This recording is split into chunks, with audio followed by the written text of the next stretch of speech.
All right, good morning, guys. Good morning, everyone. Happy Thursday, guys. Can everyone hear me all loud and clear? We've had a bit of a disaster this morning. I went to the office to stream there for you guys, and then the Wi-Fi was down. Sat on the phone for about half an hour and had no resolution. So I literally just rushed home to jump on here with you guys. Hopefully, you guys can hear me all loud and clear. You guys on Topstep, apologies. It looks like the stream was scheduled an hour early.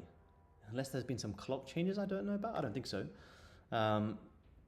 Video and audio perfect. Cool. Awesome. Loud and clear. Awesome. Thank you, guys. Welcome back, everyone. For you guys on Topstep and new here, my name is Aaron Trades. Been trading for about 7 years, mainly focusing on gold and commodity futures here in the Asian and European session. However, we can look at other instruments with you guys as well. I've been streaming on my own channel for about 3 years, and now we are streaming the London Open here on the Topstep YouTube channel as well. So good to see some familiar faces back again. Gold again has had an outstanding day. I did make a little bit of a rookie error today, which I will happily share with you guys as well. A little bit of a rookie error today, which happens, you know, it happens. But yeah, gold has just been phenomenal. Again, just some absolutely insane volume. Good morning, everyone. 2 a.m. in the States, very nice. 1 a.m. here, nice. Welcome everyone, welcome back, guys. Let's have a little look at the markets as well. I had a message this morning from one of you guys from the Topstep YouTube channel saying that you have almost passed your 50,000 combine from following the liquidity levels that we've spoken about here on gold. So that was absolutely incredible to hear. Well done, absolutely amazing to hear. We have had, again, you guys saw yesterday, we pushed up, you know, beautifully here in the London session. That's where I mentioned, you know, I don't really want to be a seller on gold today. And if you guys remember back on yesterday's stream, I was speaking about price coming into these highs based off the fact that I was, you know, imagining a lot of people who are probably trying to short here on gold, where are they putting their stops? Just above this high. So a lot of early sellers on gold getting squeezed, and fundamentals have just been pushing gold up and up and up, and it was absolutely amazing to see. You guys can kind of see, you know, we jumped off our London stream with you guys around, we jumped off around 9 a.m.-ish, which was around here. And this is where I was mentioning to you guys, you know, I don't want to be a seller here, because what do you have above? You have a lot of equal highs. So a lot of people would be jumping the bandwagon, jumping in shorts here, stops just above here and just above here. And what you guys want to be trying to do is understand where most people are trying to sell and how can you take advantage of that. Well, what did we do before we had this push up? Look at this. Look at this. Before we had this beautiful push up, what did we do? We came down, we grabbed a lot of lows. So once you grab the lows and hold support, where are you coming to next? Beautiful buying opportunities. And this setup happened many of times yesterday, like so many times. You know, you came down, you liquidated a lot of lows, and then you just continued pushing up. It was yeah, an absolutely phenomenal day on gold yesterday. So if you guys did capitalize on it, well done. Even if you know, maybe you didn't, because the markets have been, to say it lightly, absolutely wild recently.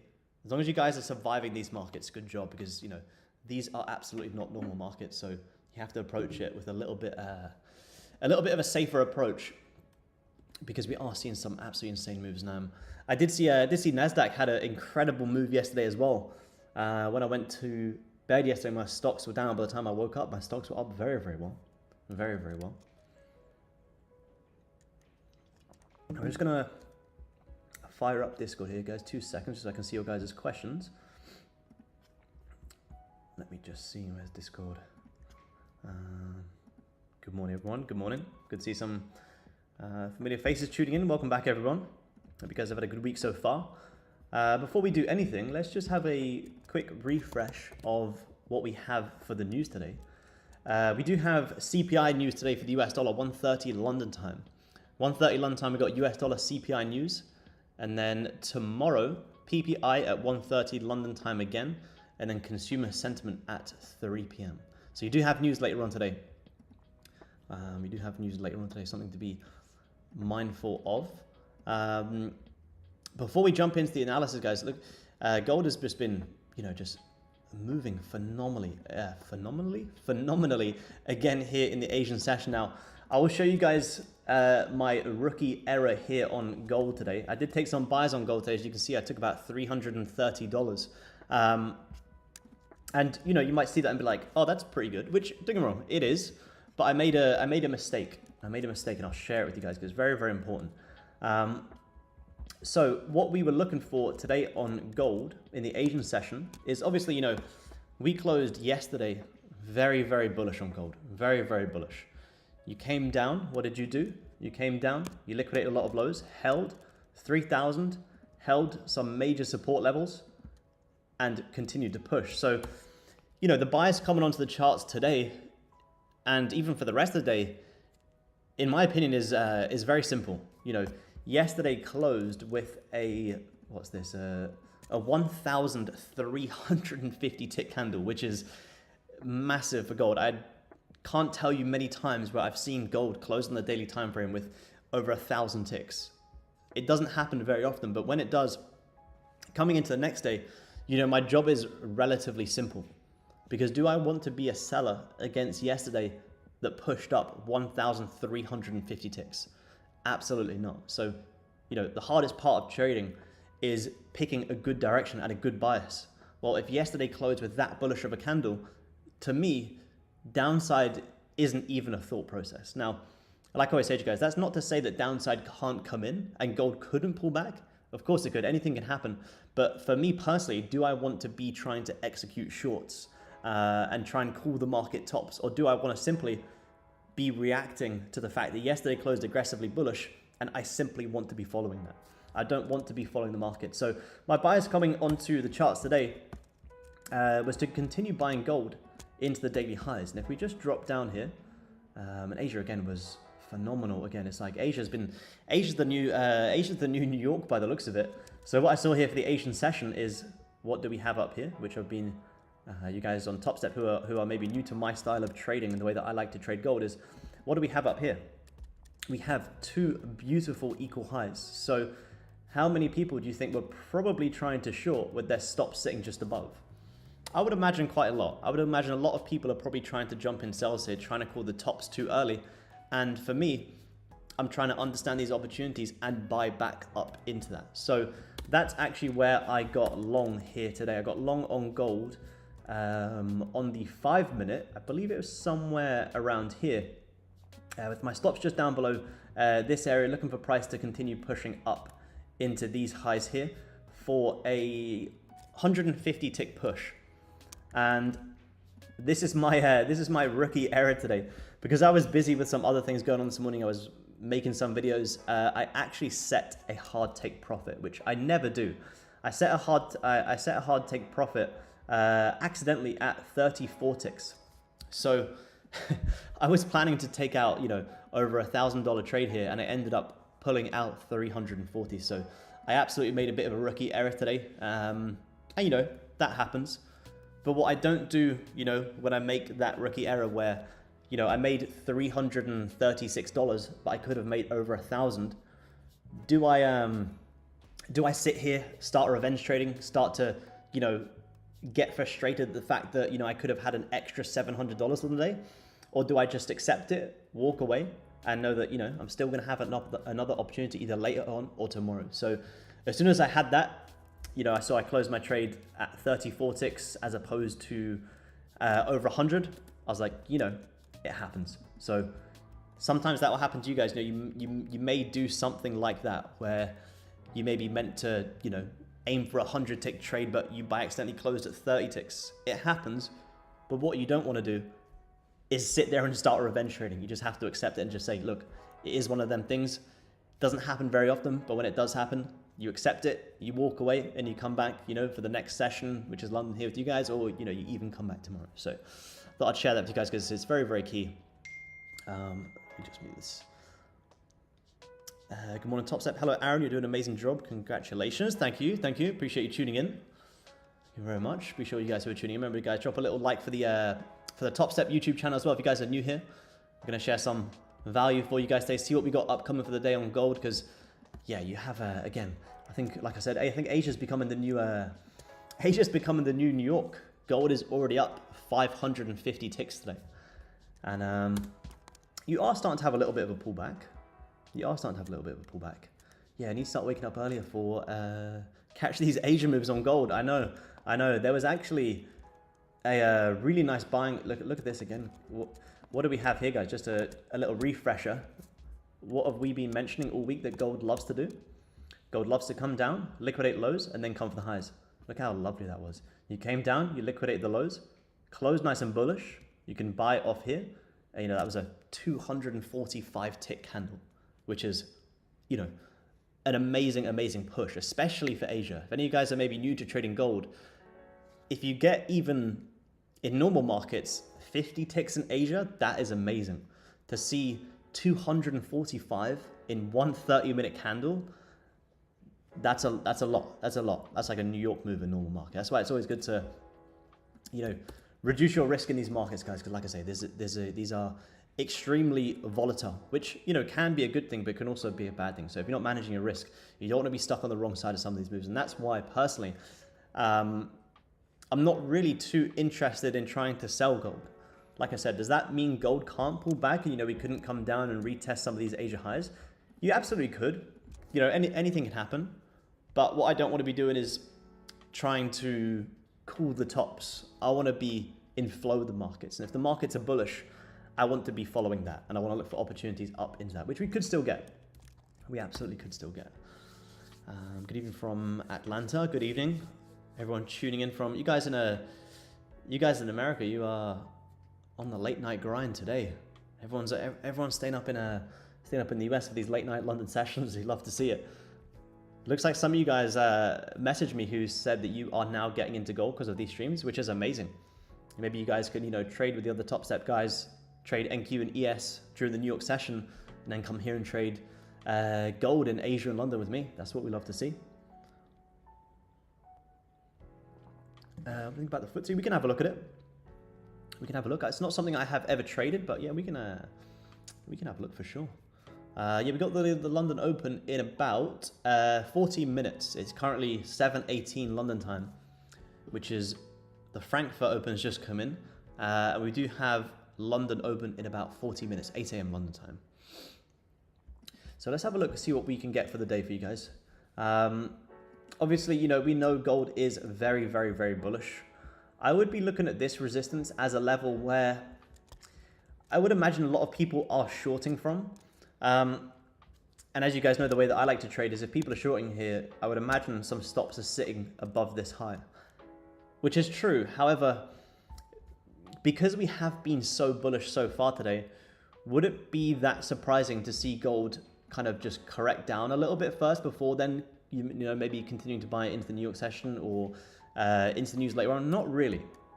It wouldn't be too surprising. I would imagine a lot of people who have been buying gold today would be looking to take profit at these highs. So if a lot of buyers are leaving the markets here, there is the potential for sellers just to squeeze this back down a little bit more. This is a very nice level that I would be watching here on gold. You can kind of see, again, look at this again, guys. Look how this was nice on every time frame. I know I keep saying it, but the more I say it, the more you guys will be able to see it on your own, and you guys will be able to start executing off this. Look at this hourly. What did the hourly do? The hourly came down, liquidated the previous hourly lows, stopped out any early buyers, held the support, and then had this phenomenal push higher. And this was at 3 a.m. London time. In this one candle, you ended up pushing again another 270 ticks. Very, very, very nice. So could we be looking for something similar in order for gold to continue pushing up? I think so. I think that would make the most sense. Could you come back down and hold these levels before pushing higher? You could. I think that's quite low for gold. I'd maybe be looking at some areas to the left a little bit more. Somewhere around 31.27-ish. Somewhere around there. You guys can see here, this is a beautiful level that's been respected in the past. What have we also just done right now? We've just wiped out liquidity on both sides. You came up, you've liquidated the highs, held the resistance. So does that mean you should be jumping in shorts? Well, we have to see it from that neutral perspective. We've also grabbed the lows and held support. So previous hourlies grabbed the highs, held resistance. This current hourlies also grabbed the lows and held support.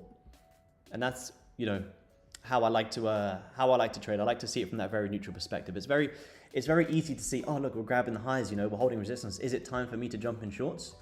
Well, if we trade from a neutral perspective, we can also see that we are actually holding support as well. So we don't want to be too eager to try and call tops just yet. Now, does that mean you can't pull back?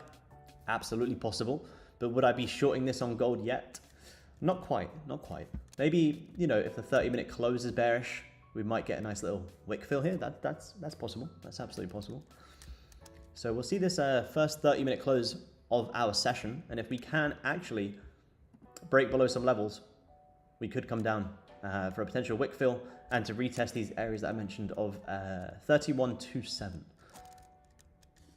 Very, very big levels on gold today, guys. Very, very big levels. You've had some phenomenal moves. Did any of you guys on YouTube trade Asia today? Did you guys get the buys in Asia? I know a lot of you guys in Discord did, which was amazing. A lot of you guys, you know, some of you guys were pulling out like 100 ticks in Discord, which was incredible. Did you guys on YouTube get any of the Asia gold buys based off the strategy that I've been showing you so far this week? Because there was quite a lot of opportunities.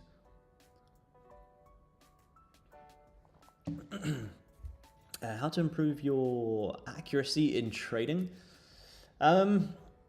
Patience, to be honest. Patience. 100 ticks is a small scalp these days. Yeah, 100 ticks is a small scalp these days.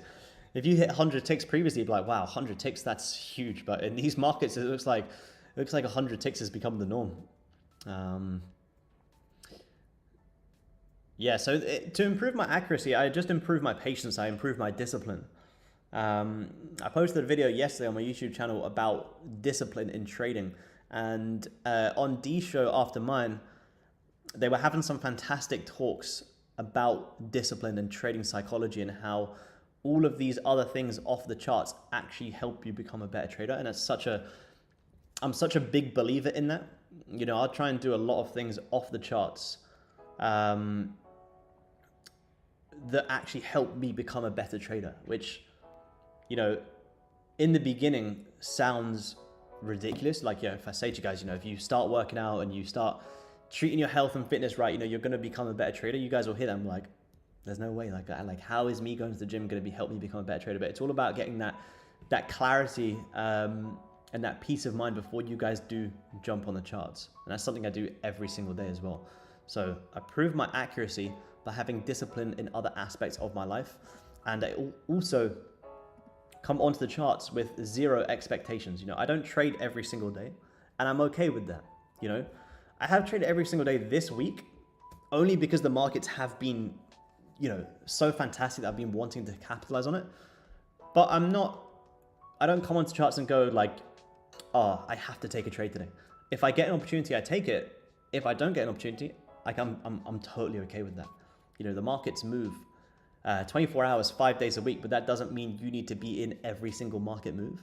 You need to be in the market moves that fit your plan. So the way you're going to develop your accuracy is by understanding that, you know, not every day is going to be a trading day, and a lot of trading is waiting. And you be more patient with the setups, and you take quality over quantity.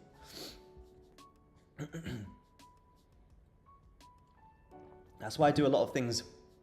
I do a lot of things off the chart that do actually help me trading. Like I don't like to wake out of bed and just roll out of bed and go straight on the charts. Like I do a lot of things off the charts where, you know, whether it's something as simple as, you know, taking my dog for a walk on the beach, or going for a coffee with my girlfriend, or doing jiu-jitsu, which I did today. Like all of these things help me become a better trader because they give me time to, you know, detox from the charts. Because if you're just thinking about trading 24/7, it can become extremely, extremely stressful, and that can have a detrimental impact on your guys' success. So work on yourself. You know, when I was younger, I wasn't into like self-development and all that sort of thing, and I wasn't a good trader either. And now it kind of makes a lot more sense. Can you have a look at S&P? Yeah, absolutely. We got time here on gold. I'm going to wait for this. Going to wait for this 30-minute close here anyway. So let's have a look at some other markets for sure. We can have a look at the S&P. I know you had some incredible bounces yesterday. Wow, look at that, guys. Look at that. Where did you tap into yesterday on the S&P? Where did we tap into, guys? Look at that. Very similar to gold. We came up, we tagged the highs, we pushed down. We came down, grabbed the lows, and pushed up. This looks very similar to. Look at this. Look how similar this looks. Very, very similar. What did you do? Came down, tagged the lows, an amazing push higher. Have a look at the S&P. You did the exact same thing. So I'll clean this up. We clean these up here. Let's get rid of these levels. So obviously, you know, is this going to be a full-blown reversal on the stock markets? I don't know. But what I do know is yesterday closed with a 13% bullish candle, which is very, very, very strong. So again, do I want to be calling the tops here on the S&P? Not really, not really. I'd be looking for pullbacks to continue pushing higher, personally. Again, I don't actively trade this. This is just if I was looking at this the same way that I approach gold, that would just be my thought process. I'd be potentially looking for price to maybe come and retest some highs. You can kind of see here on the 4 hourly, 4 hourly, sorry, has grabbed the previous 4 hour lows, holding support, and looking like you could potentially squeeze a little bit higher. So I'd be watching these 4 hour highs to see if this current 4 hour, which has only been open for 30 minutes and is creating an instant bottom wick, could potentially squeeze up a little bit higher, which is good because I want to be following yesterday's price. You guys can see here as well, what do we have, which we have spoken about all week as well. These beautiful morning and evening stars. Rejected, grabbed the lows, held the support, pushed higher. So I would be looking for the S&P to squeeze up a little bit more. Squeeze up a little. I wouldn't really be too interested in shorting this. You short this, you're shorting right into major hourly levels. You're almost setting yourself up for failure, I guess you could say. You're selling into support, which support has been held on the 4 hour time frame. You can kind of see the hourly time frames holding it. The only way I would consider shorting this is, if you start squeezing back below these levels here. Yeah, you could come for a little bit of a pullback. You could come for a little bit of a pullback, but I would worry about that, when we break below this level. As of right now, the 4 hours held support nicely. We had a fantastic close yesterday. I wouldn't mind playing this range and see if you can squeeze up a little bit higher. How old am I? How old am I? I am 30 years old. Believe it or not, I know. Like I said last time, surprising, I am 30 years old. Yeah, up 300 every time I jump on stream. I know, gold's been incredible recently. It's just, Asia's been fantastic. I think all of my trades, which is very rare, all of my trades except Tuesday has been Asia. I didn't trade Monday. Yeah, all of my trades so far this week have been in Asia, which has been incredible. Asia's just been phenomenal. Like I said, I think Asia's been becoming the new New York. Asia has and same as gold yesterday. Gold yesterday had some fantastic pushes in Asia and in London. So when it kind of came to the New York session, you did continue pushing up. But look at the price action in New York compared to what we saw in London and Asia. Really nice, grab at the lows, holding support, really nice trending markets. And that's where I was kind of saying yesterday that above this high here, I don't really know what's going to happen. I would assume price is going to continue following this momentum and pushing up, but I don't really want to be trading above these highs because I don't really know what's going to happen here.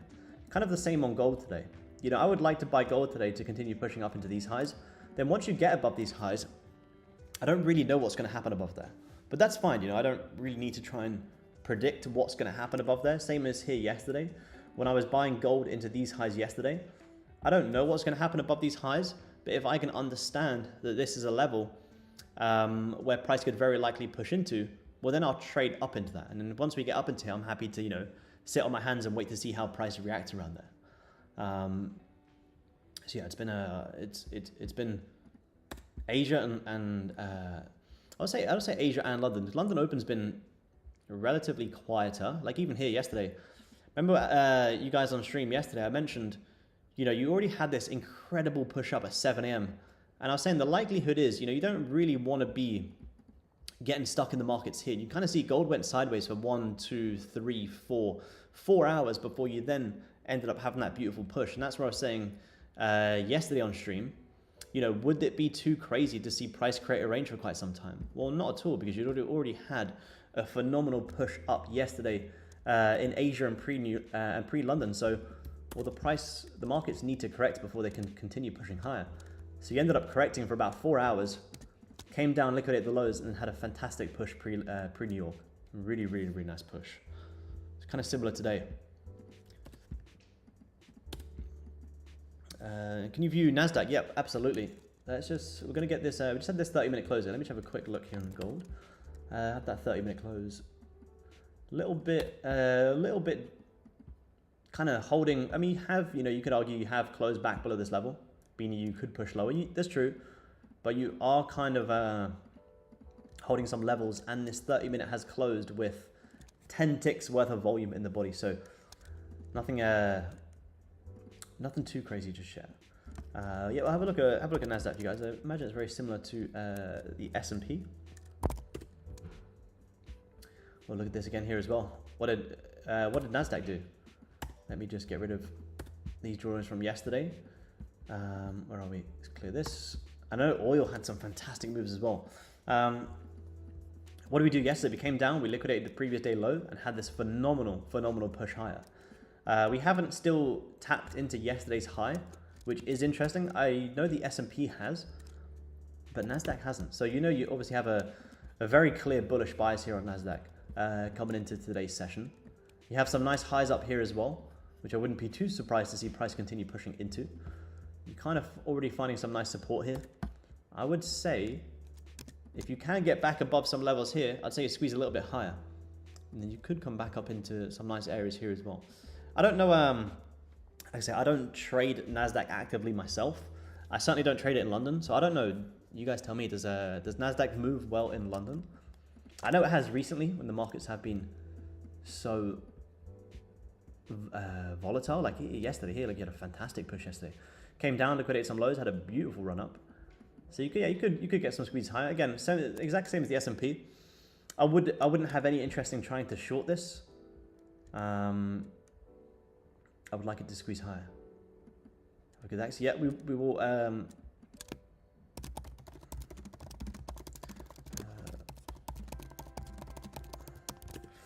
Yeah, we will. I don't have it here on the chart here, but yeah, we can divide that up as well. Yep, absolutely. So I would say, yeah, be a little bit careful trading Nasdaq. You know, yesterday was just absolutely insane, and there's probably a lot of euphoria in this market, thinking, oh my god, this is, you know, these are the lows. This is, you know, this is the start of the whole new bull run. So could price create a bit of a range today on Nasdaq? Yeah, it wouldn't be too surprising, to be honest. It could get pretty volatile. Hey Andy, yeah, tonight will be very choppy on NQ, in my opinion. Hey Andy, welcome back, man. Yeah, I agree. I think it could get pretty volatile. I personally think gold, which I can say is my biased opinion because I like to trade gold the most. I would say I think gold could give nicer opportunities like we have already seen so far here today. So far today, gold's been much nicer in my opinion. That's kind of what you guys want to do. You know, if you do trade Nasdaq, you do trade gold, you do trade copper, try and identify which looks to be setting up the cleanest for that day, and then that's kind of what you may want to focus on. Because if you focus on too much, you know, if you focus on Nasdaq too much, you may have missed these clean gold opportunities. So come into the session or come into the day focusing on the market that looks to be presenting better opportunities. And that can, in my opinion, that was gold today, buying gold up into yesterday's highs after you had a really nice pullback, continuing to buy. Drawing the lines without touching the drawing tools. I click these ones here. You don't have to click into the arrow and click on it here. Whichever tool you have on the left here. So if I click on this, it's going to give me the one that is selected there. So if I have the arrow, for example, the arrow will be stuck there. When I click on the arrow, that's what it will give me. You can use, if you mean like to stick it to, you know, highs and lows. I'm on a Mac right now, so if I hold down Command, it will actually magnetize it to either the bodies or the wicks. And then I hold down Shift, and that will give me when I do a line like this, if I hold down Shift, that will give me the perfect straight line as well. So I just hold down Command to stick it to some highs or lows, and then I hold down Shift just to keep it straight. So hold down Command, draw it to the high, hold down Shift, and then it gets it nice and straight. Because I don't know, I'm a little bit weird. If I see it a little bit wonky, I'm like, it's not quite straight. So yeah, it's just how I like to do it. What is my trading style? Hey, what's going on, man? What's my trading style? I just trade gold. I pretty much just trade price action with sort of what I like to refer to as liquidity levels. And I try and identify what are most people trying to do. and how can I take advantage of it? And that's what we've been speaking about a lot this week as well.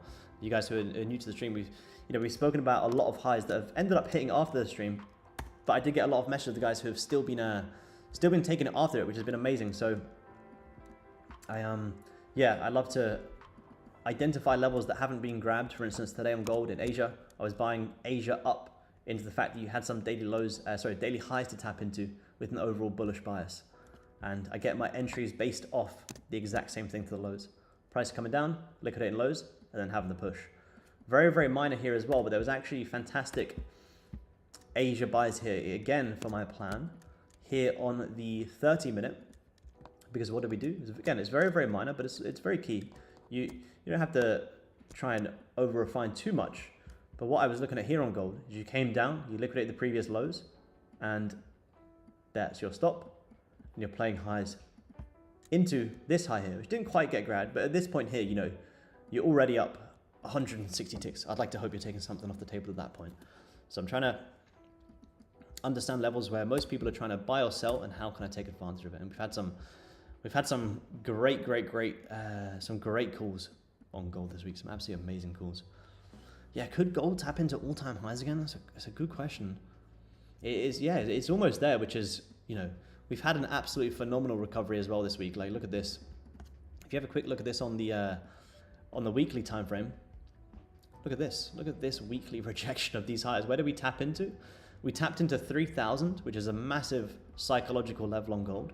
And we also tapped into all of the previous highs that when we broke it on the 10th of March, we never actually retested them levels. So, yeah, could we be coming all the way to fill in this week and some new highs on gold? Hey, it's looking likely. It's looking likely. But yeah, it's almost near all-time highs, which is just incredible. Gold has been phenomenal this week. Phenomenal. I've got London open about 20 minutes here, guys. Have you still been watching copper? I haven't, man. I haven't been watching copper just because gold has been so nice. But it has had some nice moves. We spoke about these highs yesterday. We also spoke about this trend line coming down yesterday. So I haven't been actively trading it personally, man. I've just been loving gold at the minute, so I haven't really had a desire to. But it has been, yeah, very, very, very, very nice. Surprised you didn't come down and liquidate these lows a little bit more. But it's had a very, very nice bounce. I could still have a little bit more of a pullback. How did you close yesterday on copper? Oh wow, look at that on copper. Grab the lows, close nice and bullish. Today's coming down for an instant bottom wick. So by the time today closes, could this just be a bottom wick and this daily can flip back bullish? And this could just be one big gigantic wick? Very possible. After yesterday's close, again, I wouldn't really want to be selling copper. I say I wouldn't really want to be selling copper. I wouldn't be selling copper, personally. I would be looking for copper to find some support and continue pushing higher. Come up to squeeze some levels. Yeah, 30 minutes been nice. Yeah, it's been nice here again. Was this Asia today? Yeah, look at this in Asia today. Very similar to gold. What do we have here again? That nice morning star play where you reject, you liquidate the lows, close above the support. Like this actually would have been pretty much identical to the gold trade I took. You're probably playing it up into these highs, but as soon as you start grabbing some highs here, that would be good enough for me. Again, that 1250 a tick on copper per contract, pretty much got a 100 tick move there. Very, very, very nice. So today on copper, I would be looking for price maybe to squeeze into support a little bit more. Then you may see some pushes higher from here. Again, I wouldn't really want to be shorting copper. I would just want to be looking for continued breakout buy opportunities. So if you start breaking to the downside here, you could see some nice fake out buy opportunities, meaning price breaks below, you break back above, you confirm the fake out buys.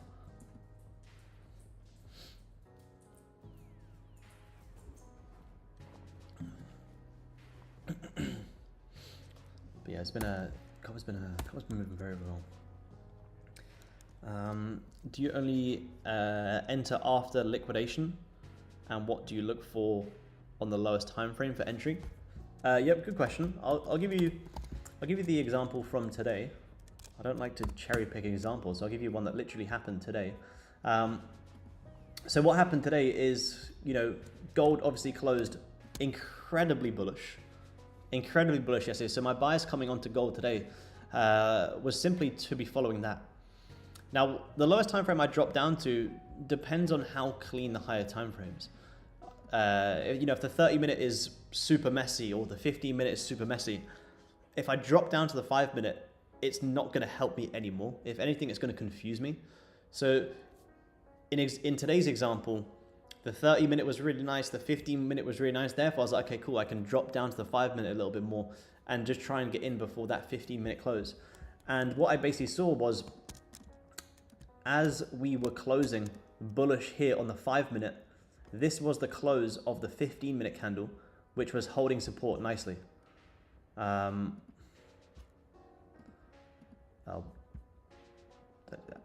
So here, as you guys can see, as this candle was grabbing the lows here and starting to reject, that's then where I dropped down to the 5-minute. I was like, okay, cool. Let me see if I can just identify this a little bit quicker. And what I saw is price closing back above. As soon as I saw this 5-minute get back above, that there was, I was like, fantastic. This is my long opportunity. This 5-minute opened, instantly came down, and then that was my ideal target. So I was using the 15-minute to understand where price could potentially reverse from. And as soon as the 15-minute started to reject, that's then where I dropped down to the 5-minute and let me see if I can get a nice fake out buy opportunity on the 5-minute, for example. So the 5-minute's closed below the support. So I don't really want to buy just yet. But the second we start closing back above, to me, that's a nice 5-minute fake out, which is also in the back of my mind, the 15 creating a nice wick rejection. So then I can start taking this higher. And that was my thought process there. It was I don't want to say it was an easy trade, but it was an easy directional bias today on gold, especially in Asia. I was like, at any retracement, I want to be buying gold up at these highs at any point. And that was it. And my best trading days are when I jump on the markets, I look at the higher time frame and it just makes a lot of sense. I can identify where the daily needs to go next. And they're my best days. Sometimes, you might jump on the charts, and there was a time actually last year, here, for example, when I jump on the charts and I can see the daily is like this, where, you're grabbing highs, grabbing lows, bullish, bearish. During them days, I drop down to the lower time frame and I'm like, I have no idea what's going on here today. But again, I'm okay with that. I'm okay with sometimes, I might jump on the charts. I'm like, I don't really know what's going to happen today. So maybe, I'll reduce my risk, or I'll just sit on my hands for a little bit longer during these times. But during these times, when the markets are, grabbing lows and breaking out, when I jump on the charts today, I'm like, this is great. Like, I have to capitalize on this today. These are the days that you guys want to be capitalized on. Not these days where price is a little bit doji, a little bit inside, so you don't really know what's going to happen. But these days where the daily is as clear as it has been, as on gold and NASDAQ and S&P and everything, they're the days that you really want to capitalize on. Stop loss under the liquidity level. Yeah, absolutely. So I would, for my example that I just shared, so my stop loss was as a hard stop. Again, I like to, it's just my approach. Everyone is different, but I like to judge my stops based off when the trade doesn't work as I've anticipated. So my hard stop would be down here at the lowest point of the liquidity. But for me, I was basically saying to myself, well, if I'm taking fake out buys above this level, if this 5-minute here closed back below this level, I would be getting out there. I don't like to predict too much. If price, if I'm buying off the fact that price is broken above a level, holding it and pushing higher, then if price closes below, well, then I also need to be neutral to that and I'll get out. And if it then, closes back above, that's fine. I'll give my trade a second chance. But yeah, as a hard stop would be here. My real exit would be somewhere around here. The second the trade becomes invalid. Just give me 2 seconds, guys. Sorry, I'm at my home setup today, so I'm on my laptop and my laptop is about to die. So I'll grab my charger. I'll be 2 seconds, guys.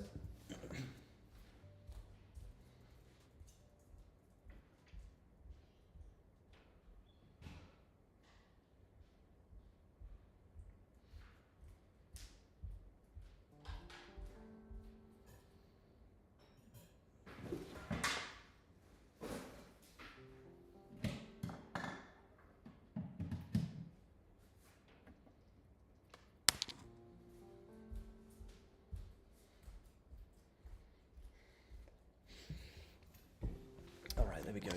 There we go. Are we on? Cool.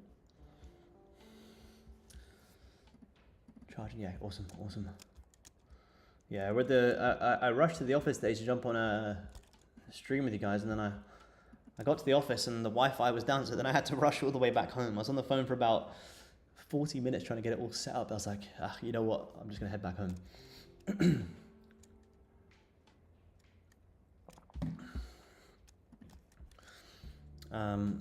Let's just have a look. 30 minutes, yeah, I think it's been very clean.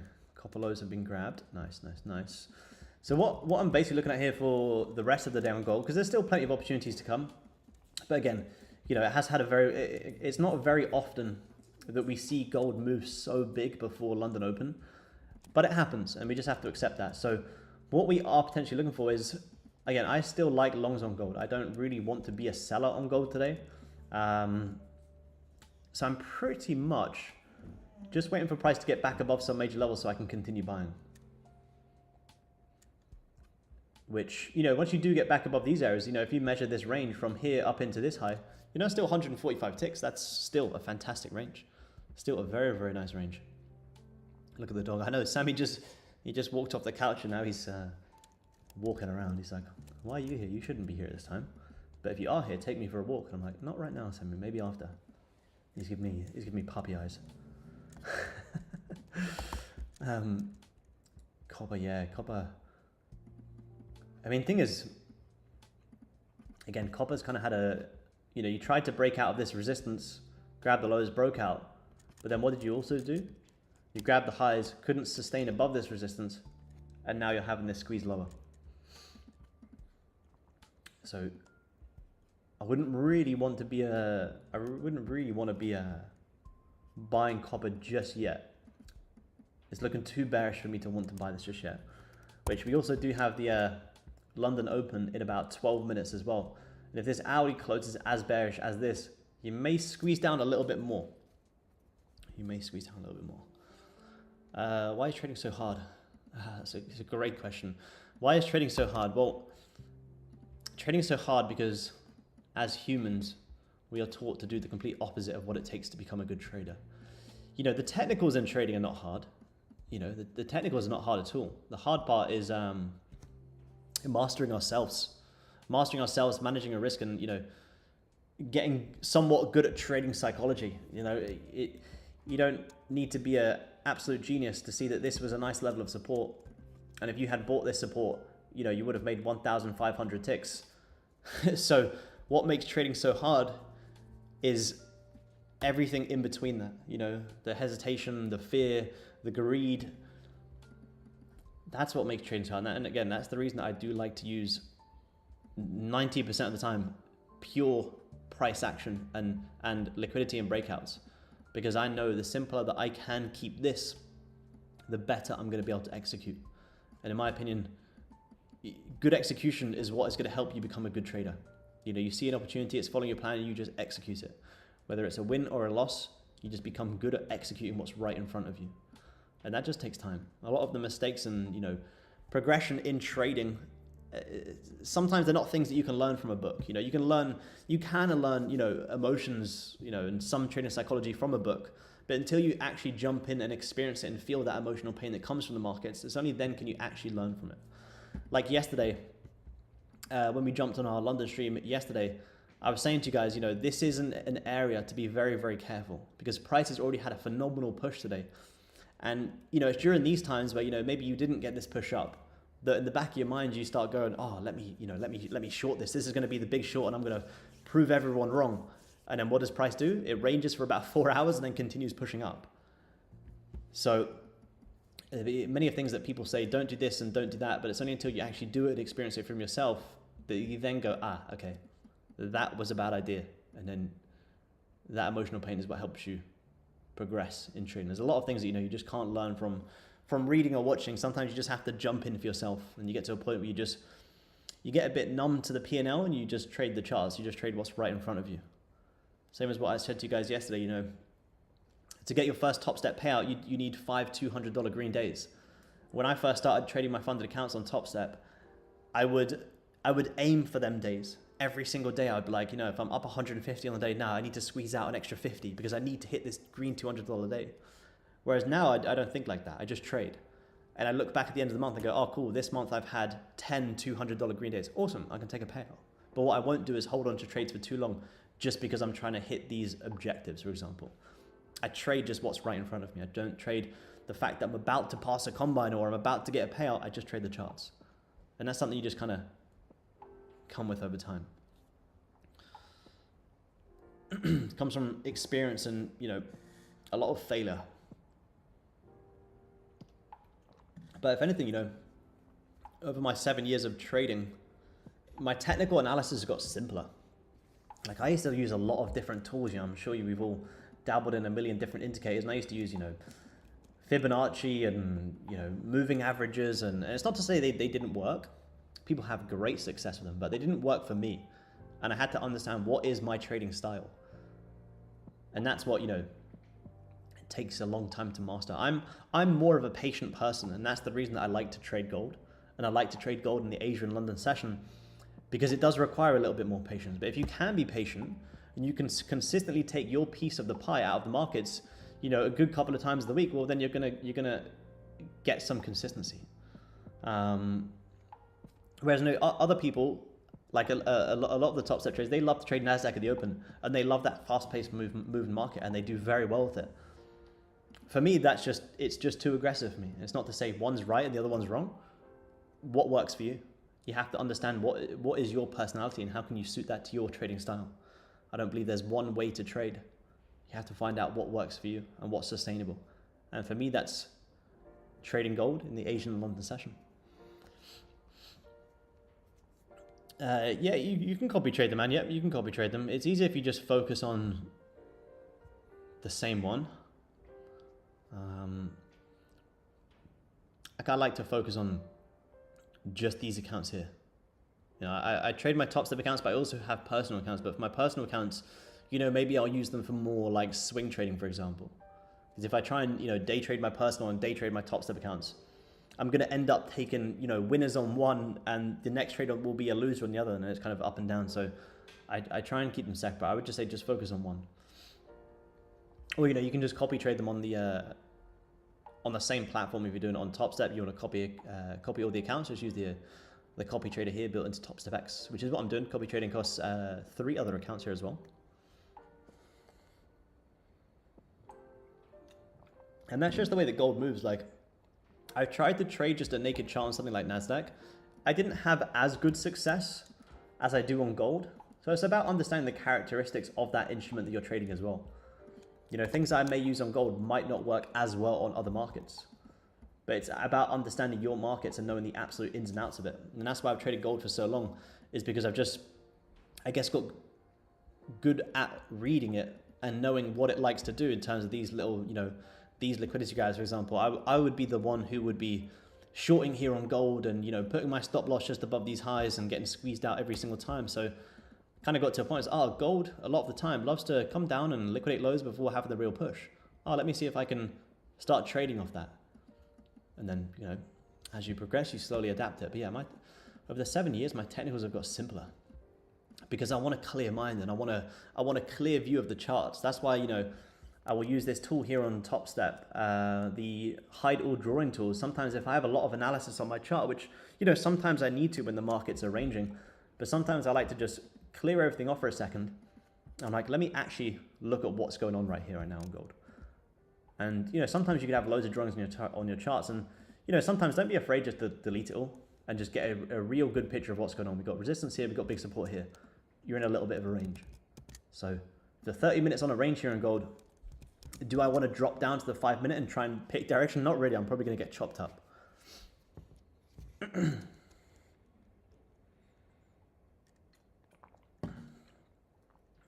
What's my risk per trade and daily loss limit for a 50k combine? Daily loss limit, I try and give myself at least 2 trades a day. I don't really like to take more than that. Sometimes I have to. As an example, on was it Tuesday? Where's the fake out buys? Yeah, on, what's the date today? The 10th. So 2 days ago, I had to take a little bit more trades because the markets just didn't give me the right opportunity just yet. So on Tuesday, I took longs here on gold for price to come up into these highs here. And I took an initial loss. And it wasn't to say that my direction or my trade was invalid. It just wasn't valid at that time. But as soon as it gives me an opportunity to get back in, fantastic, I'll take it. And that's just what sometimes the markets do. So I would say I'm on average like 1 to 2 trades a day maybe.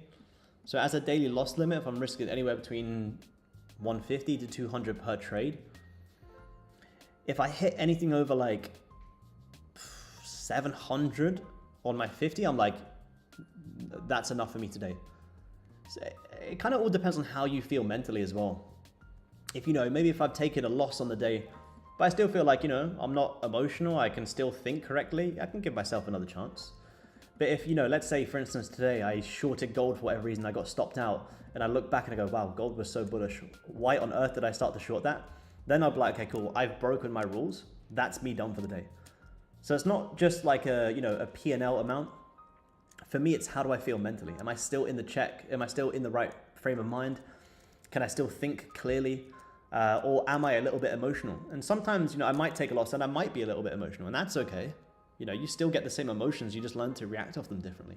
So if I feel like I am a little bit emotional that day and I do take a loss, that's fine. I'll lock myself out, I'll come back tomorrow, that's okay.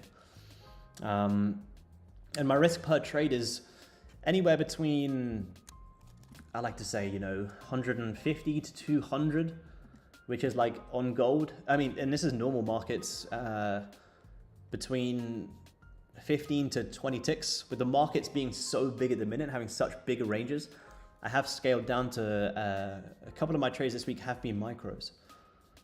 So you can kind of see here, since February, my average losing trade has been 125 and my average winning trade has been 186, which is actually surprisingly smaller than what I thought it would be. But I've still had great consistent growth. So I'm still pretty happy with that. I would like to get that a little bit higher for sure. But I just go show, you know, I don't have huge, gigantic wins. But I stack up my trades and, you know, I stack up the wins and have good success. And, you know, this Topstep account here is up 3.7 thousand. So I will very likely take a payout on this one soon. But I don't focus on huge trades anymore. I used to focus on huge trades and then I'd get frustrated when the market would move without me. Whereas now, you know, if the markets move 100 ticks today, well, I can still, or say 500 ticks today, I can still come on tomorrow and get my 20, 30 ticks, and I'm happy with that. I also, you know, became better at trading when I stopped trying to focus on, you know, capturing the very lows of the markets and getting out the very highs. I don't really focus on that too much anymore. I'm happy to come in and get my piece, and that's it. We've got London Open coming up here, guys, in about 5 seconds. Let's see this hourly closure here on gold. See if gold's gonna have a little bit of a pullback, or are we gonna squeeze higher? Let's have a look. It's quite a nice 30-minute closure there. What are we doing here on gold? We just grab the lows and we close nice and bullish. So could we squeeze a little bit high here, maybe come up and test this resistance one more time? Well, let's have a look at the hourly. Look at this hourly, guys. It's getting pretty choppy in here. So for the past 1, 2, 3 hours, we have created a bit of a range, which, you know, as I mentioned yesterday, it's not really too surprising when you have had such a big move. So hourly is a little bit range bound. 30-minute is trying to create a morning star to squeeze higher. You know, if this was normal markets and the hourly hadn't been so choppy, this would be a trade I would look to take. The only reason I'm not going to take it is because what did we also do before this push down? We liquidated the highs. So what makes this trade different to the one that I took in Asia? Well, in Asia, we hadn't yet grabbed the highs. So I was buying up into that. If this here had, let's say if this high here came up and grabbed these highs and closed back below the resistance, would I be buying down here? Not really, because I don't know that these highs need to be grabbed anymore because they've already been liquidated. So would I be buying this 30-minute on gold right now? Not really, because, you know, although you are holding support nicely, again, like I said, I have to be very neutral here. As much as I would love to see gold push up and we can get some more buys, what I would love to see and what are going to happen are two very different things. So we are also holding resistance. So we're holding resistance, we're holding support, a little bit of a range. Let me be a little bit patient. So if you guys do want to have a look at some other markets, feel free to send it over, because gold is going to need some time. I do think we're going to squeeze a little bit higher, but I don't want you guys to react off what I think is going to happen. It's not that clear that I can react off what I think just yet. Maybe if we start closing nice and bullish above this range, then fantastic. I'll have confirmation of a breakout, I'll have confirmation of volume, and I'll have confirmation of direction, and then I can get my trade. That's just me. I like to be a little bit patient.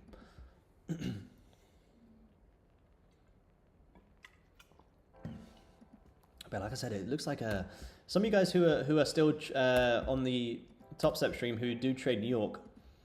I don't usually trade New York, but how have you guys found New York recently? Do you find it has been moving at weird times as well? Like gold's been, like Asia and like 5 a.m. London time has just been phenomenal recently. It's almost like the market's kind of having a little bit of a change in the times that they move. Which, like I said to you guys earlier in the week, these aren't normal conditions. So don't be too frustrated if you're not making as much progress as you used to be making. These markets are very, very volatile, very, very erratic. Even if you guys are surviving these markets, you're doing very well. You're doing very, very well. If you're down a little bit on the week, you're also doing very well. You're surviving these markets. Views on the Dow, yeah, absolutely. Let's have a look. We got to look at the Nasdaq. Have a quick look at the Dow. Again, just an incredible recovery. I don't actively day trade these, but I do have stock investments as well. So it was nice to see this. Nice to see this push. Nice to see this push. Let's have a look. Same as Nasdaq, same as the S&P. What did we do? Same as gold. Yesterday we came down, we liquidated the lows, we formed some nice support for 3 days, and we squeezed higher. So, given the fact that we have squeezed so high, where are we coming into? Actually, let me just have a quick look at my higher time frame, because you're probably also coming into some major support levels now. Yeah, look at this. This weeklies are going to be very, very interesting. Coming into some big resistance levels here. So, does that mean I want to be shorting against yesterday's candle? Not really, but it's something that I probably want to keep in the back of my mind, that if we do pull back from here, wouldn't be too surprising. But look at this. It would be very, very, very hard for me personally to short against this. Very similar to gold. Like, I don't really want to be shorting this. So I would say I personally would be looking for more buying opportunities. The previous hourly here on the Dow has came up. We've grabbed the highs and we've held resistance. This was a nice push. Look at this. You grabbed the lows, closed nice and bullish. However, you came into instant resistance. So we're clearly forming a little bit of a range here as well. Now, I don't know how this moves in London. I've never traded this in London before. But it looks pretty messy. This kind of would be my no trade range personally, which may not be what you want to hear, but sometimes you need that neutral perspective. I wouldn't really want to get too caught in here. You could probably drop down to the 15-minute and the 5-minute, maybe paint something different, but this would be a range that I wouldn't want to trade. But if you can close above, I would say you can squeeze these highs and probably come in and fill in this 7 a.m. wick here. If you do close above, say if you close nice above this, I would say there's probably a high chance you would squeeze and fill in this wick.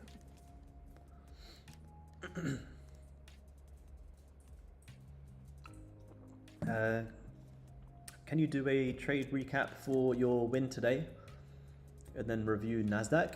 Yes, I can. I did already break it down, so I'll briefly go through it just for the other guys who have already heard me. They don't want to hear me again. But my thought process was yesterday closed very bullish on gold, very, very, very bullish, with a 1,000+ tick candle, which is not what you see very often.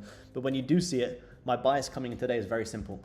I personally, I think a lot of people on gold would have been seeing this pullback here and be like, oh wow, like this is going to be the next big short. Let me start jumping in shorts. Whereas for me on gold, I was pretty much saying to myself, at any pullback opportunity today, I want to keep buying that. I want to be a buyer here on gold today. So I took buys on gold once this 15-minute was coming down and liquidating the lows. As it was starting to reject, I got long here on the 5-minute. And again, I did mention at the start of the stream, I had a rookie error today where I was targeting these highs up here, which would have been about $1,500. However, I made a rookie error which I never set hard take profits, but today I set a hard take profit instead of a hard stop loss, and I got taken out for about 33 ticks, which is about, look out, look, like there. I got taken out around here when my target was here. So after I got taken out there, I was like, you know, not ideal. I can either sit here and cry about it and start revenge trading, or I can accept it and walk away. So I should have been up way over 1,000 on the day. I ended up just getting out for 300, which, you know, profit is profit. Then mistakes happen sometimes, but that was my trade. I was seeing price grab some lows. We had a nice little 5-minute fake out opportunity. So as soon as I saw this holding support and this 5-minute closure here, and this is kind of what I'm doing. When I trade the 5-minute, I'm trading the 5-minute based off what the 15's doing. So I know this 5-minute closing back above is giving this 15-minute a lovely rejection. So I'm picturing in the back of my mind, how's the higher time frame looking? So this 5-minute closure above here, I didn't buy just because it's a 5-minute breakout. I bought it because it's a 5-minute breakout with the 15 also rejecting and starting to hold some support, which if you then go back and look at the 15, look at that as a work of art. You guys probably thought that was a real candle for a second. Look at that, it's beautiful. These our art drawings are getting better. So this is how I was imagining the 15 was going to close. We were grabbing support. As soon as I started to see this reject, cool, let me go down to the 5-minute. I saw the 5-minute actually close. Boom, there we go, I take my longs. And because this was the last 5-minute of the 15, this closure gave that lovely, lovely wick rejection. And that's, you know, one thing I find when I'm trading gold is I love the 5-minute for execution. And I say execution because I don't like the 5-minute for picking trade direction. And that's just the way that I like to trade gold. I don't, you know, when I tried to, because I came from a swing trading background, for anyone who doesn't know, and I tried to, when I first started day trading, I would open my charts, go straight to the 5-minute, get all excited and try and pick direction, which if you try and pick direction off the 5-minute, you can get chopped up all day long, especially for gold. You can get chopped up all day long. You know, if you try trade every 5-minute breakout, you know, you're buying here, and then you're selling here, and then you're buying, and you know, before you know it, you've taken like 5 trades in the day. So I will only execute the 5-minute because I have my higher time frame bias already painted. The 5-minute is purely just for execution.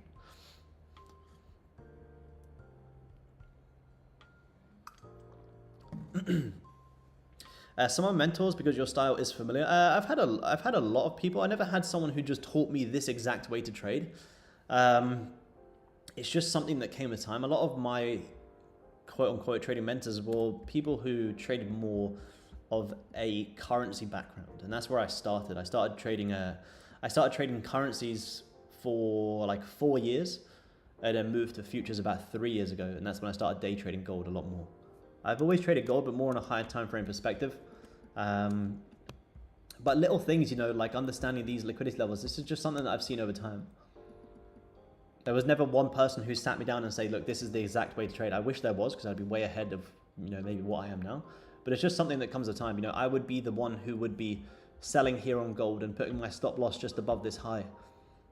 And it took me a long time to look back at all my losses and capitalize on what I was doing wrong.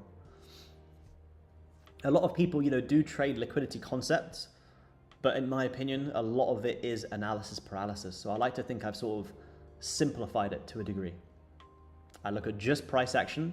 I look at levels, and, you know, I guess you could call support and resistance levels of areas, and I just trade breakouts. You know, again, the way that I maybe used to trade like 3 years ago is I would trade liquidity in the sense that, you know, price would be doing this like today, and then, you know, I'd wait for price to get up into here, and then I would try and short.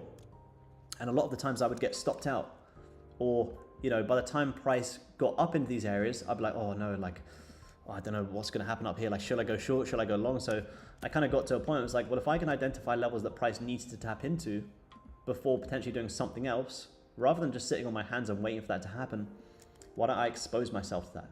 So then I kind of got to a point, cool, I'm getting somewhat good at identifying these liquidity levels, but there's nothing to say that, you know, when you do come up into here, you can't hold this and push higher like we did today.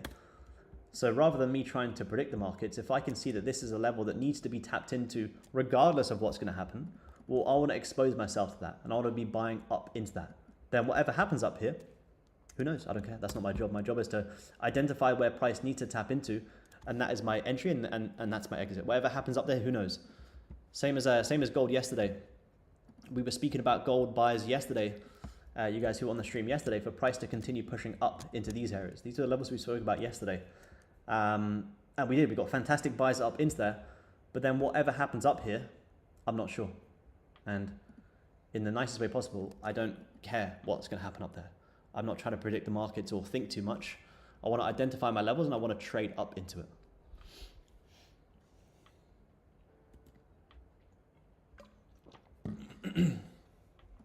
What's your opinion about trading with indicators?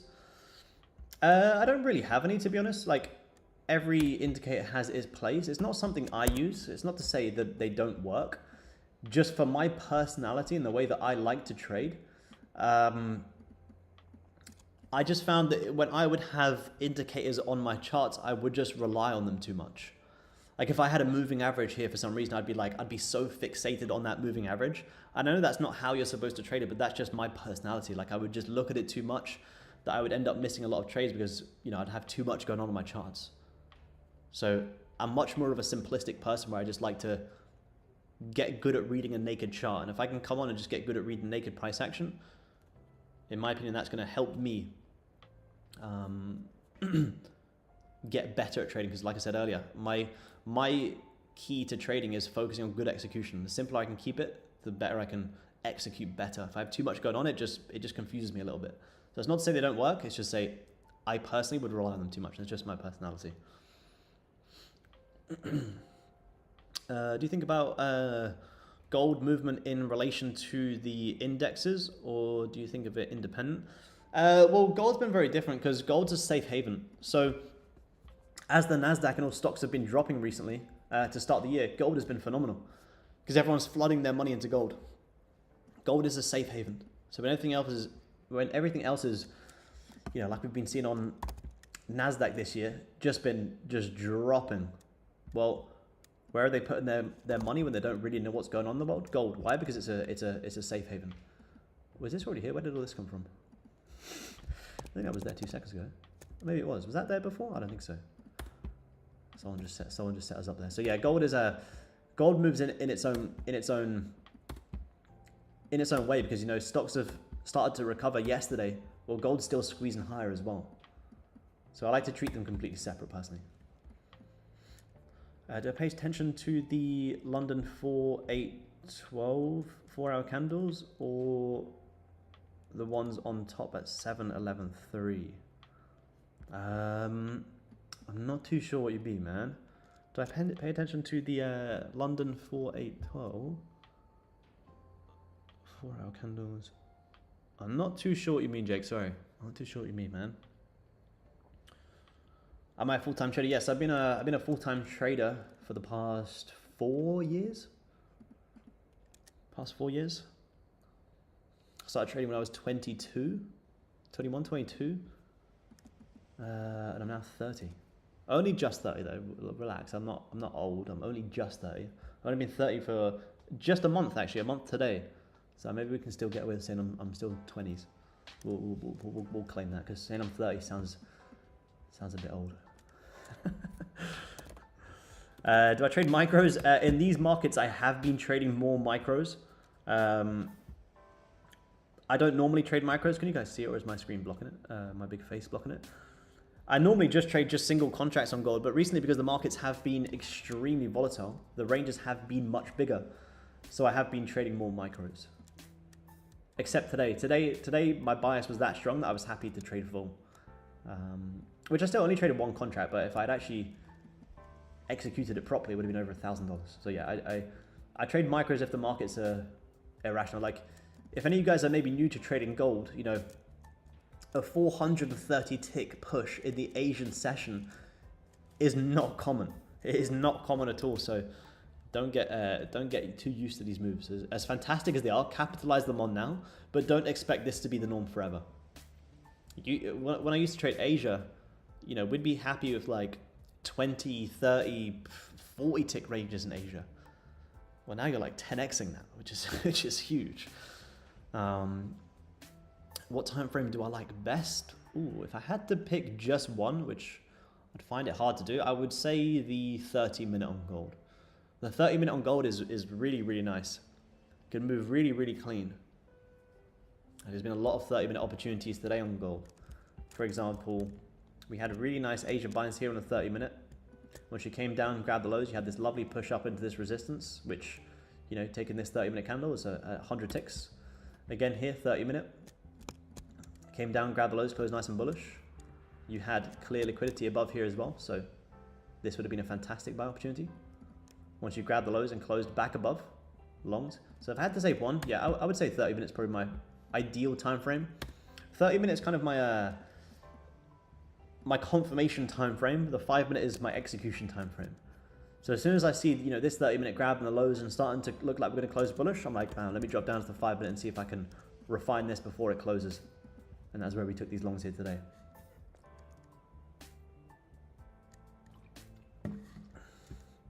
Some of you guys were saying have a look at Nasdaq. Let's have a look. Someone said I think S&P followed what we were saying. Where are we? Where are we? We're on the 5. Let me just zoom out a little bit.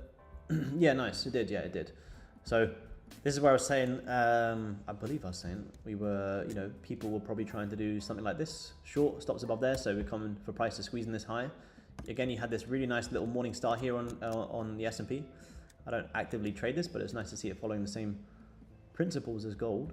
Why does my risk reward tool go so huge? Nice little scalp there on the S&P. As soon as you see this candle here actually grab the lows and close bullish, you can buy this one up into these highs here. Lovely little push there. If any of you guys did take that, well done. I don't actively trade the S&P, but very, very nice. You can kind of see here, look at this.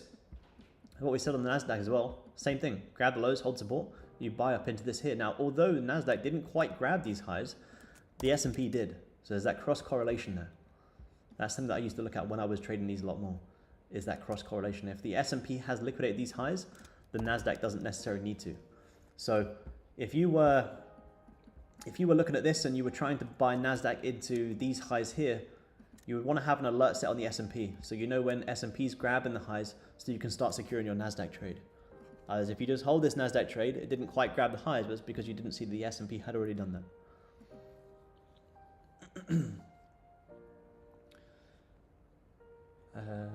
Thank you, Aaron. See you tomorrow. See you tomorrow, Dan. Might have a look into the Bali retreat. Yeah, sounds awesome, man. The next one is in June, which is almost sold out, and then yeah, we'll be doing some more trading retreats towards the end of the year as well. We had Topstep partner with one of the retreats last year in Vietnam, which was awesome. So hopefully we'll get something working on that side as well. But yeah, sounds great, man. Appreciate you tuning in. See you next time.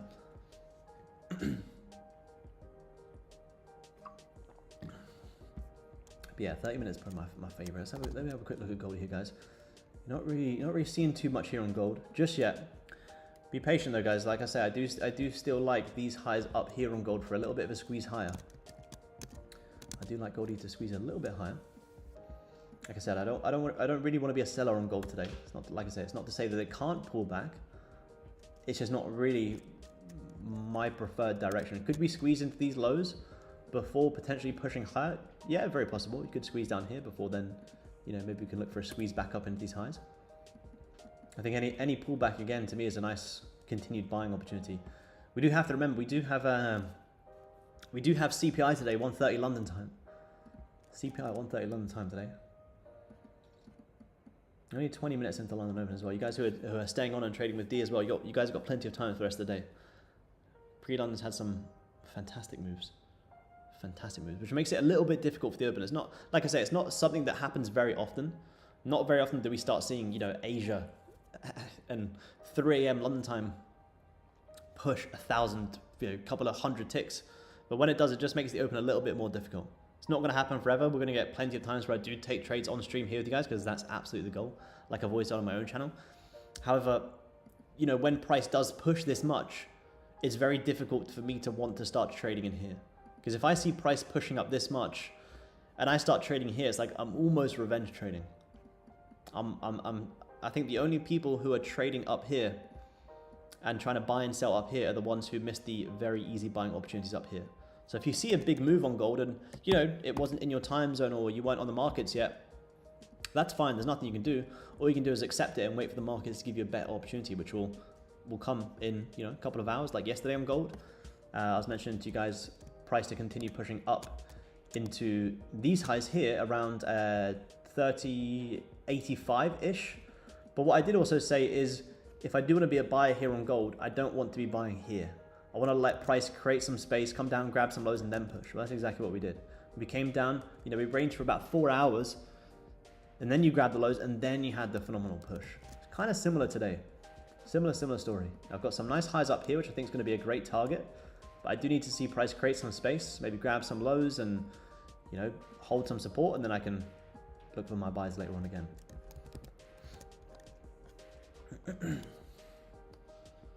If I do 200 today, I'll be eligible to make my first payout. I'm so excited. That's fantastic, man. But flick that, switch that mindset as well. You don't have to do 200 today. If you do get it today, and the markets give you an opportunity to take that 200 today, amazing. But don't force yourself to have to make that $200 green day today. Let it come when the markets give you an opportunity. Just trade neutral, and you'll absolutely smash it. If you've already got this far, you'll do it again, but don't put that pressure on yourself. Stay neutral with it. Trade the charts. If it gives you an opportunity to get your $200 days today, amazing, execute it.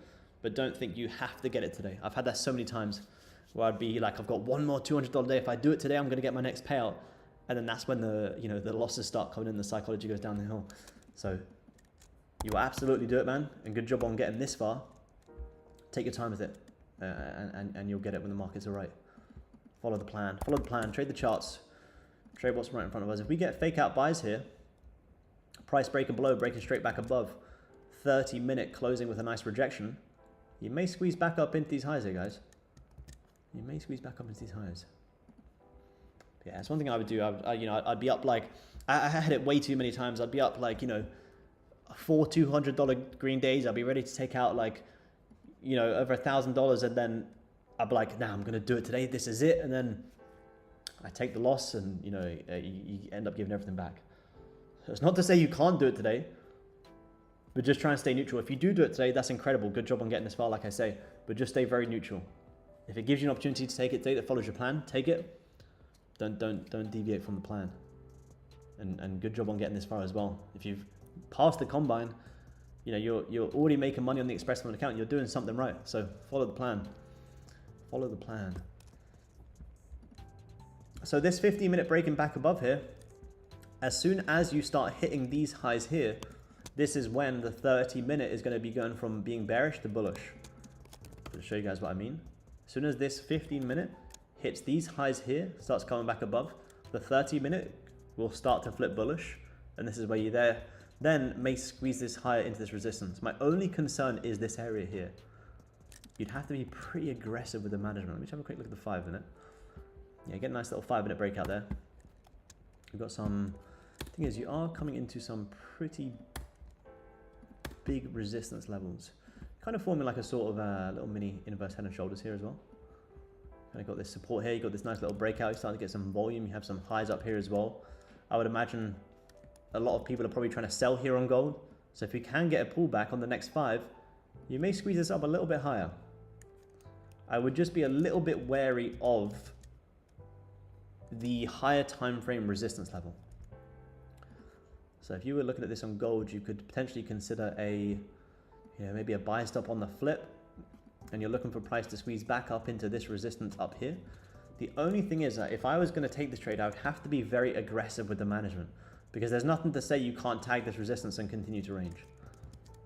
So if I was having a buy stop here, as soon as you start hitting these highs, you know, I'd be starting to manage my risk, and you try and see if you can squeeze it up into there. I think you'll get a cleaner opportunity than that. Is this as clean as the opportunity that we saw in Asia? Not just yet. Not just yet.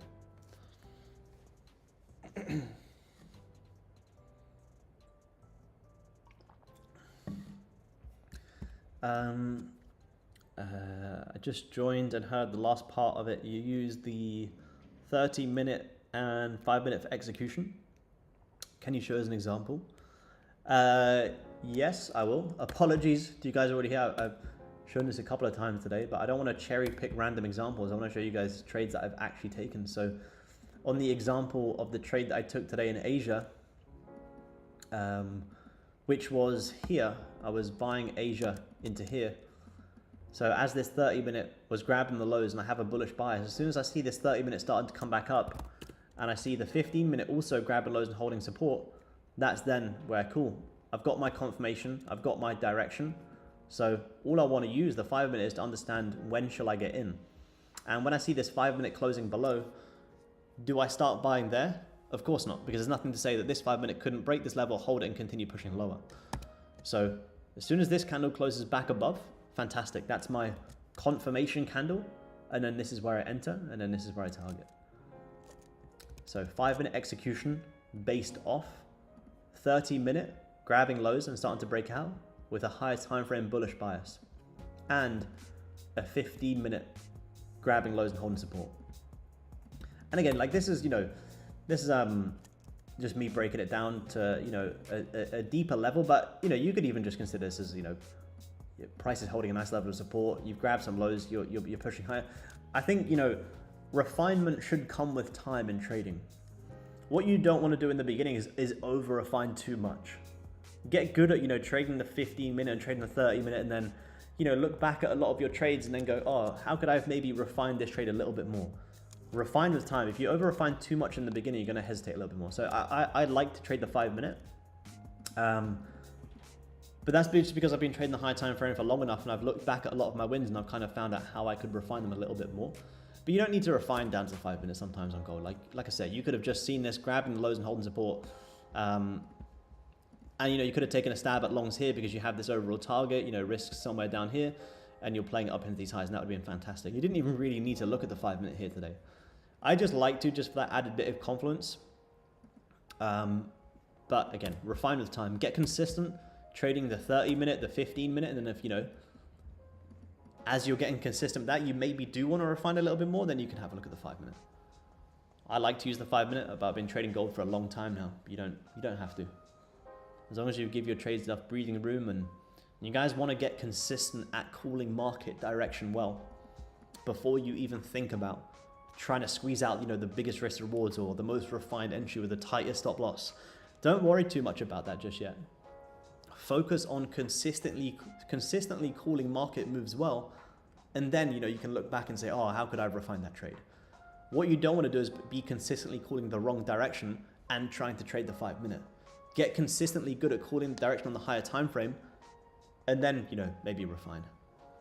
Short into lows now. The 15-minute couldn't reclose back above this level. You could squeeze into these lows. Will I be selling this? No. You're shorting gold right into support. If you short gold here, you're shorting gold right into support. It's not to say that you can't break this level and continue pushing down. I wouldn't be shorting this personally. If you short gold today, you're shorting against, a 550 tick push. It's not really my trade. I do think if this 15 can close bearish, yeah, you'll probably squeeze these lows. I'm happy to wait to see if we grab these lows and start closing back above to continue buying personally. So not for me. So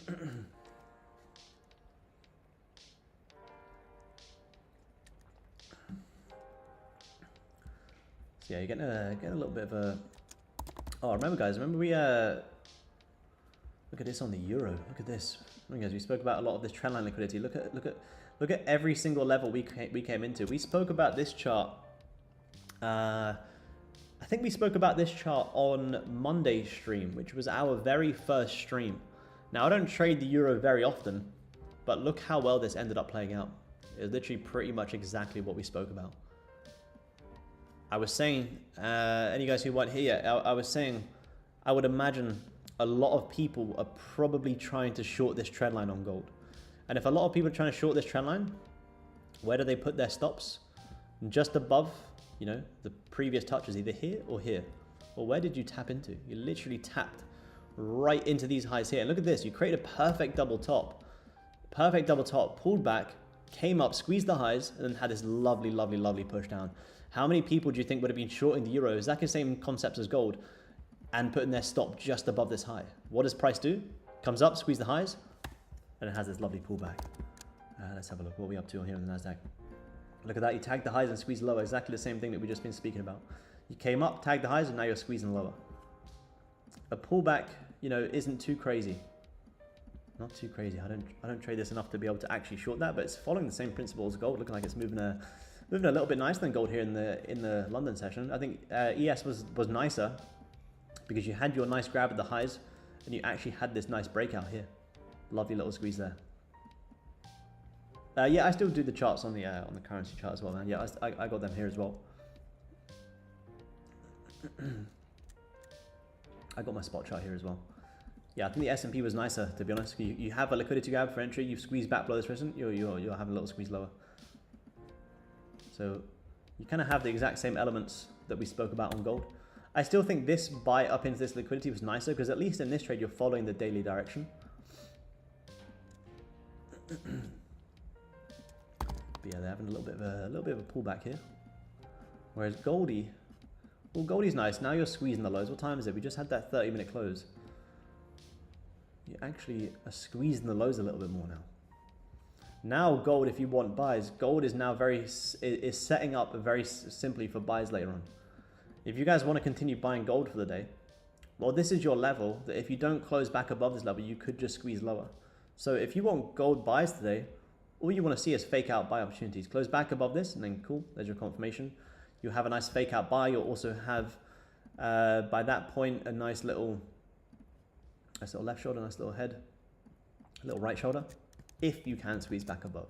There's nothing to say you will squeeze back above. But if you can get back above this, you could see gold squeeze a little bit higher.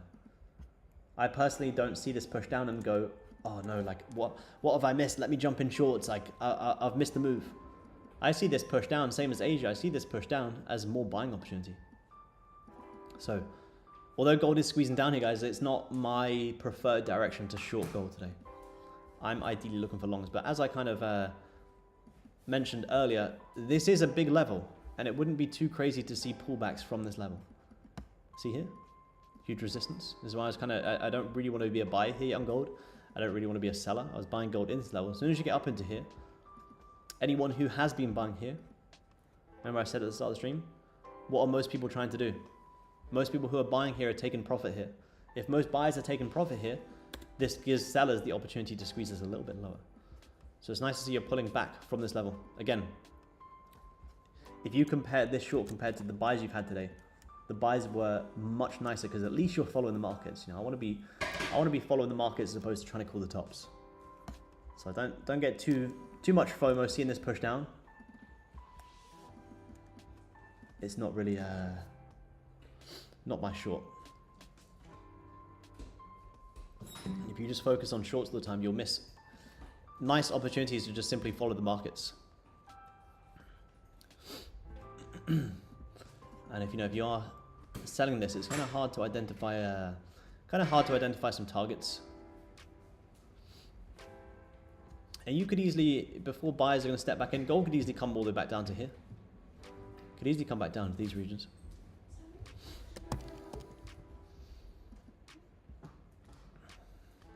Yeah, NQ dumping, yeah. Could try to have made an announcement. Okay, let's have a look. Yeah, it's having a pullback for sure. I think have a nice little pullback.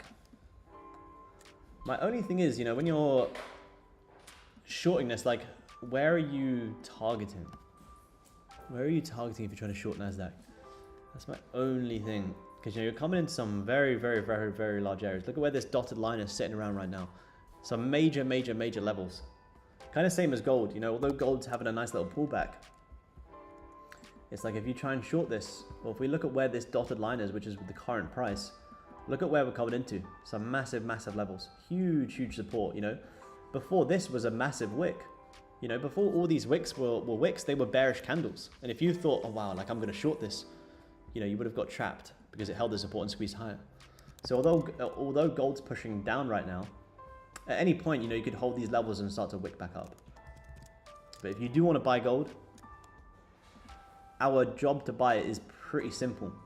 We just wait for fake out buy opportunities back above, say, round this up to 31.35-ish. Looks like a decent fake out buy opportunity. Again, that's why I'm not a buyer up here in gold. I'm not really a seller just yet. I'm not a seller just yet.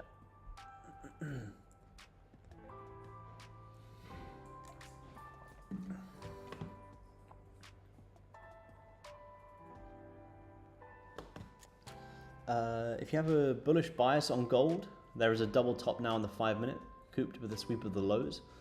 Wait for a 3-bar reversal on the M1 and go long. Well, the 30 minutes just closed below support. So if the 30 minutes just closed below a nice little level, a 1-minute breakout isn't really going to be enough for me to want to trade against that personally. Exactly the same as when I trade the 5-minute. You know, if I'm trading the 5-minute, I'm trading the 5-minute based off the higher time frame following suit. So if this is clearly closing below levels, I wouldn't look to buy into a double top just yet. But you know, if you can close back above this later on, great, you've got more buys. But we want to trade what's right in front of us. Don't think too much. If this can wick up, you know, we start closing back above this resistance, yeah, then I'll drop down to low time frame, look for some longs. But right now, you know, we held the support here, we held it again, and then we actually finally broke through it at the London Open and squeezing a little bit lower. So don't fight this just yet. Don't fight this just yet. Trade what we see. Try not to think too much. Trade what we see. And right now we're seeing price hold below support, so we don't want to be buying this. If anything, you could have been shorting this. It's just not really my short to sell against, like I said, you know, a 500 tick push. If you tried to short against this yesterday on gold, you would have missed the amazing buying opportunities that we saw. So I see this 30-minute pushing down. I'm like, okay, cool, that's fine. Can keep pushing down. You know, if maybe today closes bearish and, you know, this daily candle is, you know, one big rejection and we start looking like we're going to come lower, fantastic. You know, maybe tomorrow I can justify shorts. But when yesterday closed with a 1,300 tick bullish candle, I personally don't want to be fighting that. I want to be following the markets. You know, if today does close nice and doji, say if today closed all the way back down here and today's candle looks like something like this, oh cool, tomorrow, then cool, I can justify sells into the lows a little bit more. And I'll be happy to take that risk. What I wouldn't be happy to do is short gold just yet. Again, I'm not saying to you guys, don't sell gold. I'm not telling you guys to do anything. I'm just saying, for me personally, this push down isn't my short. My trade is to follow my plan, which my plan today on gold was taking the longs.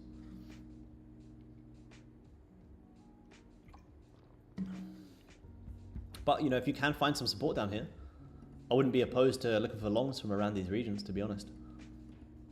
This could be nice. Remember guys, you do have CPI today as well. CPI 1:30 London time, so it's going to be very, very big. You guys on YouTube as well, be sure to stay tuned because you have D coming on just after me at about 9:30 London time. 9:30 London time. Remember, drop a like for the Topstep channel as well. We've had a fantastic first week here, trading with you guys, calling some fantastic moves. This is the first time we've actually seen London move when we've actually been on, which is nice to see. And you guys who are maybe new to the way I trade or the way I trade on stream, I absolutely take trades on stream. I've been taking trades on my own channel live for like 3 years. We'll still get plenty of trades here with you guys, but it's just been pretty difficult at the minute with the markets moving, you know, so big in Asia. When you see, you know, 500 ticks, or I think yesterday was like 700 ticks in Asia, for me to then start trading London, yeah, it's a little bit tricky. A little bit tricky. Gold short 1 micro, nice. Following your plan, well done. These would be the levels I would be watching.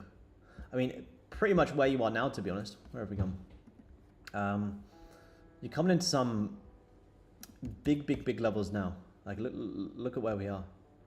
Look at this big support. Massive areas. Huge areas. Which, you know, on the higher time frame, say the 4 hour, for example, this 4 hour could flip bullish at any point. You know, you held the support, you broke it, held it, pushed lower. Massive resistance, broke it. Like, is this going to be a big area where we're going to hold and continue pushing up? Maybe. It's got 2 hours until it's going to close. If this 4 hour, you know, closes, let's say like this, a little bit doji, I think buying for the rest of the day on gold would actually be really nice. It's not to say that it will close like this, but if it can close like this, that could be pretty nice.